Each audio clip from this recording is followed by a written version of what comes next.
Indo British advanced pain clinic నొప్పి మాయం surgery దూరం ఫర్ అపాయింట్మెంట్స్ 9155515563.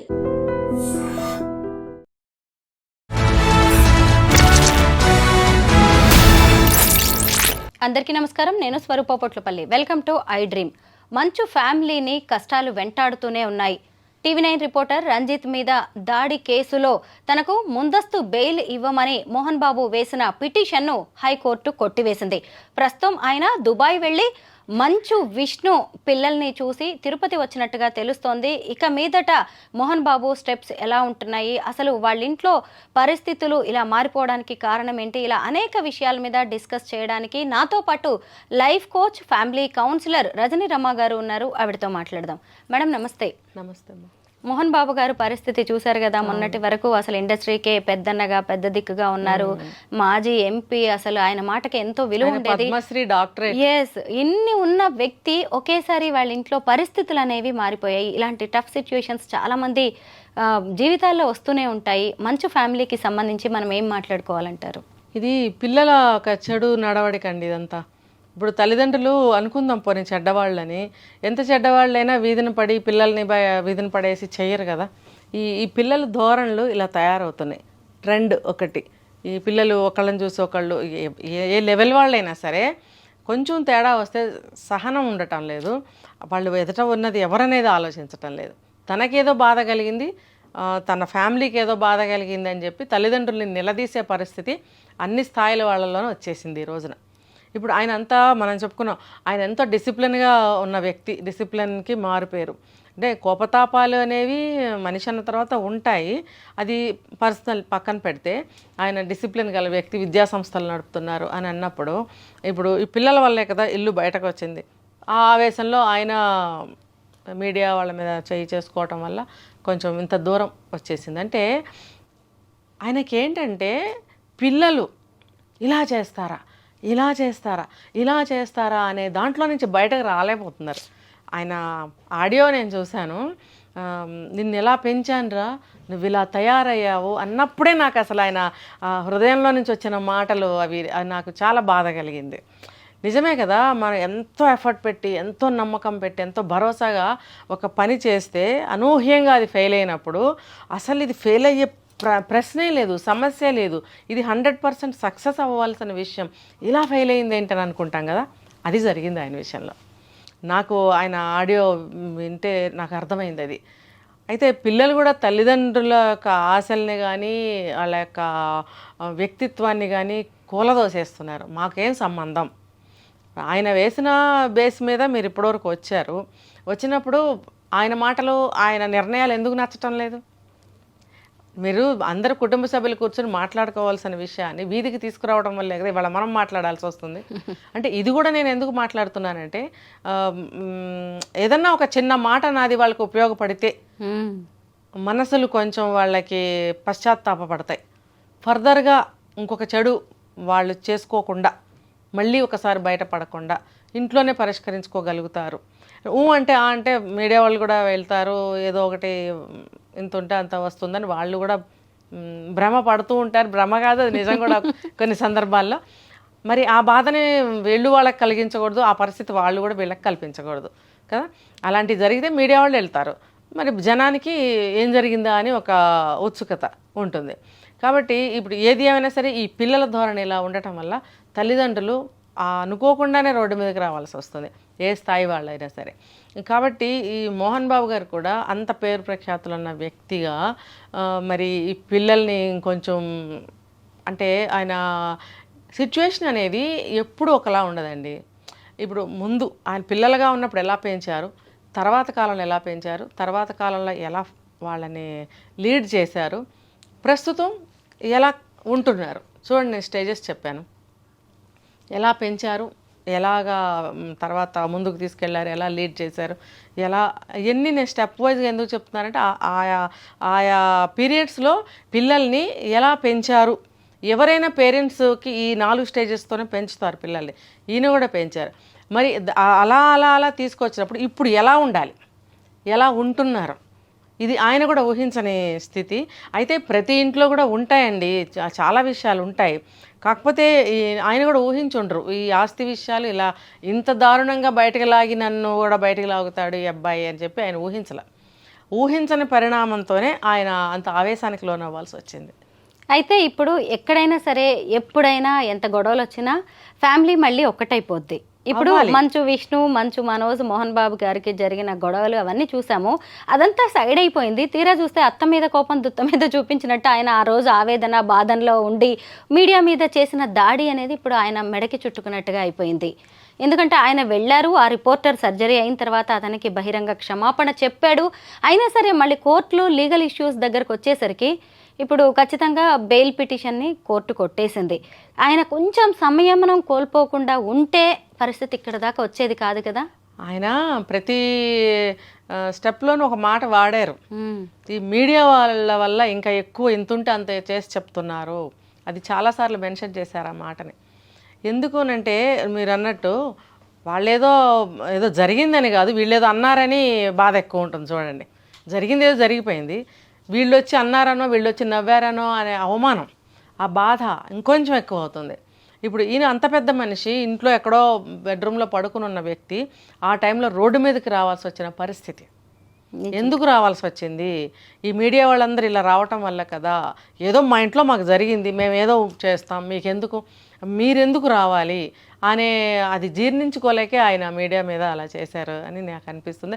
ఆయన కూడా ఆ మాట అన్నారు, నేను ఆవేశంలో అలా చేసి ఉండకూడదు అని కూడా ఆయన కూడా అన్నారు. ఇది మరి ఇంకా దీన్ని జరిగిపోయిందని ఎవరు వెనక్కి తీసుకోలేరు కదా. సో దానివల్ల మీడియా అనేది ఒక ప్రతినిధి, ఒక సమాజానికి ఒక ప్రతినిధి కదా. మరి అటువంటి ఆయన డ్యూటీ ఆయన చేయాలి. మంచి అయినా చెడ్డైనా వెలుగులోకి తీసుకురావాల్సిన డిపార్ట్మెంట్ ఆ మీడియా అనేది.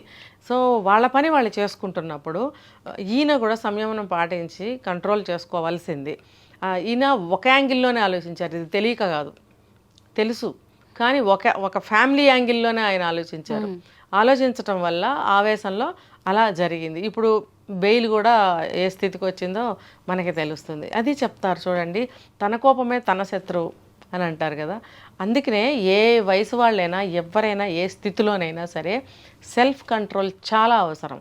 ఇప్పుడు చూడండి, అంత పెద్ద వ్యక్తి, అన్ని సంస్థలకి అధిపతి, ప్రపంచవ్యాప్తంగా ఫేమస్ అయినటువంటి ఒక పర్సను ఎంత కంట్రోల్లో ఉండాలి, ఎన్ని విషయాల్లో కంట్రోల్లో ఉండాలి, ఎంత మందికి రోల్ మోడల్గా ఉండాలి ఆయన. కానీ ఆయన కూడా ఒక సామాన్య, అంటే ఒక హ్యూమన్ బీయింగే కదా, ఆయన కూడా ఒక మనిషే కాబట్టి తండ్రి ఆ ఆవేదనలో ఆవేశంతో కంట్రోల్ కోల్పోయి అలా చేశారు.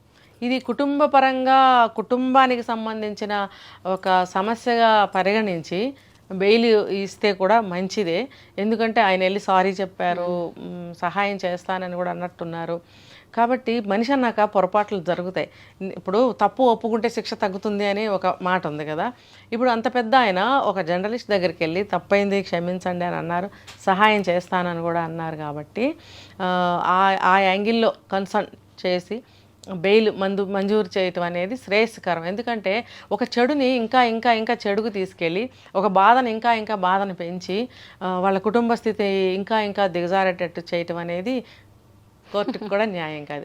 ఇప్పుడు ఆవేశంలో జరిగిన పని క్షమాపణ చెప్పినప్పుడు బెయిల్ ఇవ్వటం అనేది మంచిదే, మంచి పరిణామమే.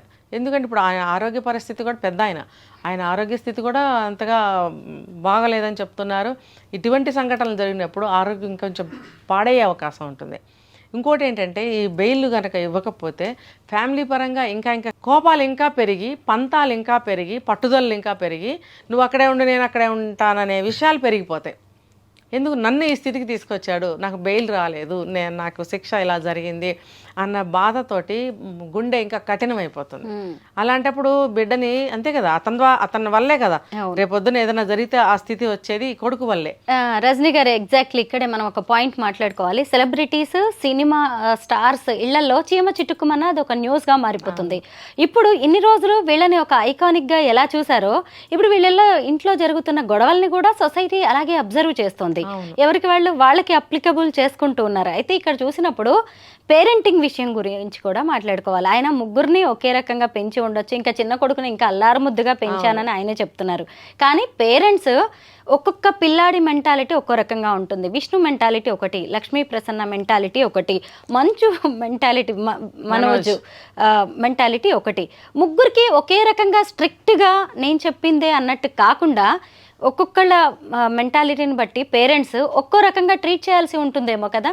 అంటే కరెక్టే ఒక యాంగిల్లో, ఒక్కొక్క మనస్తత్వాన్ని బట్టి. కానీ పిల్లల్ని అందరినీ కలిపి పెంచేటప్పుడు ఒక్కొక్కరికి ఒక్కొక్క ట్రీట్మెంట్ ఇస్తే పిల్లల మధ్యన కూడా అంతరాలు ఏర్పడతాయి.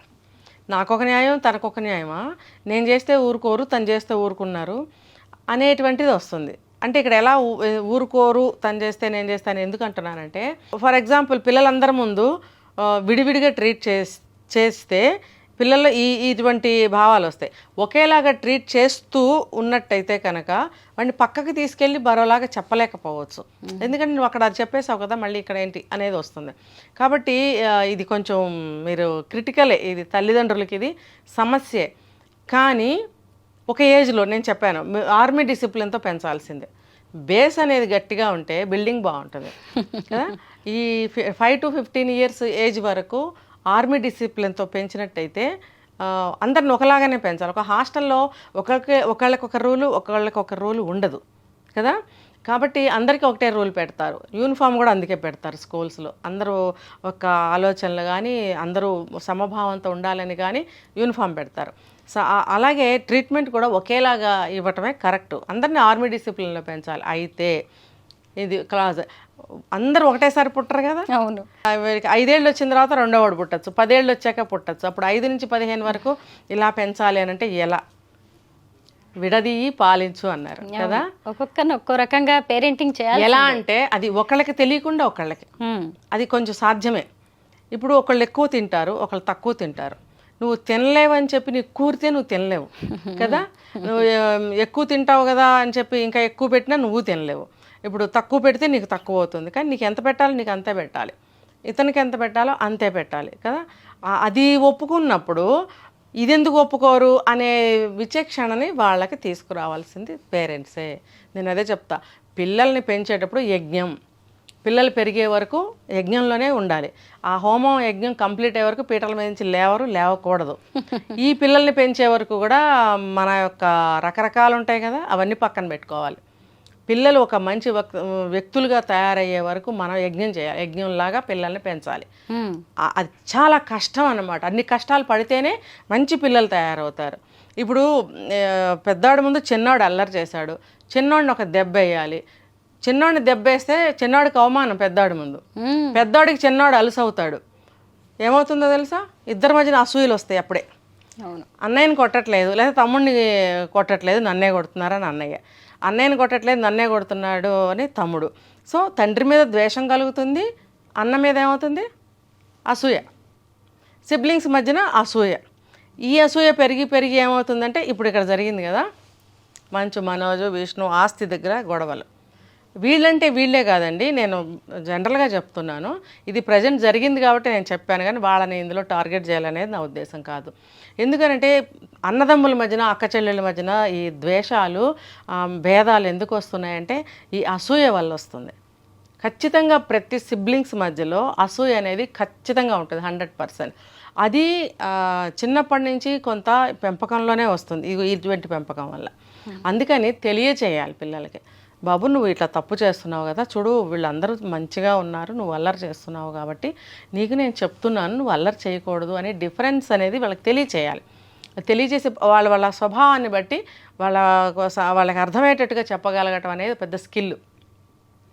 ఇప్పుడు పేరెంటింగ్ స్కిల్స్ కూడా ఇప్పుడు చాలా ట్రైనింగ్ కోచింగ్ సెంటర్స్ ఉన్నాయి, తీసుకోవాల్సిందే. ప్రతి దానికి ఉన్నాయి. మనకి చేత కాకపోతే వెళ్ళటమే, చేతనైతే మంచిగా చేసుకోవడమే. పాతకాలంలో మరి అంతమంది ఎలా పెరిగారు? ఎలా అంటే అన్నయ్య మాట విను నువ్వు, అక్క మాట విను నువ్వు అని పెంచేవారు. అది ఇప్పుడేంటి, చిన్నవాడిని కొడితే పెద్దవాడికి, పెద్దవాడిని కొడితే చిన్నవాడికి వచ్చేస్తున్నాయి గొడవలు. అలా కాదు కదా, నువ్వు ఇలా ఉండాలి, అలా ఉండాలి, అలాంటప్పుడు నీకు దెబ్బలు పడవు. ఇలా చెప్తే రెండో వాళ్ళకి అవేర్నెస్ వచ్చి జాగ్రత్తగా ఉంటారు. పెంపకం అనేది ముళ్ళ మీద సామే, కత్తి మీద సామే. కత్తి మీద సామే. ఏం చేసినా అది చాలా ఇదైపోతుంది అక్కడ. చాలా జాగ్రత్తగా పెంచుకోవాలి. సో ఎంత బాగా పెంచినా కూడా ఇప్పుడు ఆయన మోహన్ బాబు గారు ఎంత డిసిప్లిన్గా పెంచాము అని అందరికీ తెలిసిందే, ఆయనే చెప్పారు మాటల్లో. అయినా కూడా వీళ్ళు ఇలా ఉన్నారంటే ఎక్కడ లోపం ఉంది? ఎక్కడో లోపం ఉంది, అది వాళ్ళకే తెలియాలి. సో ఏదైనా సరే పిల్లలు కూడా చిన్నపిల్లలు కాదు, పెద్దవాళ్ళు అయ్యారు. వాళ్ళు కూడా పెద్దవాళ్ళు, వాళ్ళకి పిల్లలు పుడుతున్నారు, సమాజాన్ని చూస్తున్నారు, సినిమాల్లో యాక్ట్ చేస్తున్నారు, మరి ఎన్నో ఆదర్శవంతమైన కథల్లో నటించినప్పుడు నిజ జీవితంలో కూడా అలాగే ఉండాలి కదా. ఇలా రోడ్డు మీద పడకూడదు కదా అని చెప్పి పిల్లలకి కూడా ఉండాలి కదా. ఒక పెద్ద కొడుకు అక్కడ ఉంటున్నాడు, చూసే వాళ్ళకి ఏముంది, ఆయన సేఫ్గా ఉన్నాడు, ఆయన పట్టించుకోవట్లేదని ఏదో అనుకుంటారు. ఇప్పుడు ఈ చిన్న అబ్బాయి ఇక్కడ ఉండి గొడవ పెడుతున్నాడు, ఇతని వల్ల తండ్రి బయటకు వచ్చేసాడు అని లోపాయకరంగా ఏవేవో ఉంటాయి వాళ్ళకి. కానీ పిల్లలు అనేవాళ్ళు ఈ విధంగా అసలు ప్రవర్తించనే కూడదు. దీనివల్ల టోటల్ ఫ్యామిలీ డిస్టర్బ్ అవుతుంది. రజనీ రమ గారు ఒక అద్భుతమైన మాట చెప్పారు. పేరెంటింగ్ అనేది ఓ యజ్ఞం. పిల్లల్ని పెంచడం అనే ఆ యజ్ఞం పూర్తయ్యే వరకు తల్లిదండ్రులు పీటల మీద నుంచి లేవకూడదు. నిజమే కదా, నేటి బాలలే రేపటి పౌరులు. బాధ్యతాయుతమైన భావి భారత పౌరులను తీర్చిదిద్దడం అనేది తల్లిదండ్రుల బాధ్యత కూడా. అందుకే నిజంగా ఈరోజు మోహన్ బాబు గారి ఫ్యామిలీ గురించి మాట్లాడుకుంటున్న వారు మన ఫ్యామిలీ ఎలా ఉంది, మన పిల్లల్ని మనం ఎలా పెంచుతున్నాము, రేపు మన ఇంటి గొడవలు కూడా ఇలా రచ్చకి వీధిన పడకుండా ఉండాలంటే ఏం చేయాలనేది కూడా ఆలోచించుకోవాల్సిన అవసరం ఉంది. Thank you so much Rajani గారు.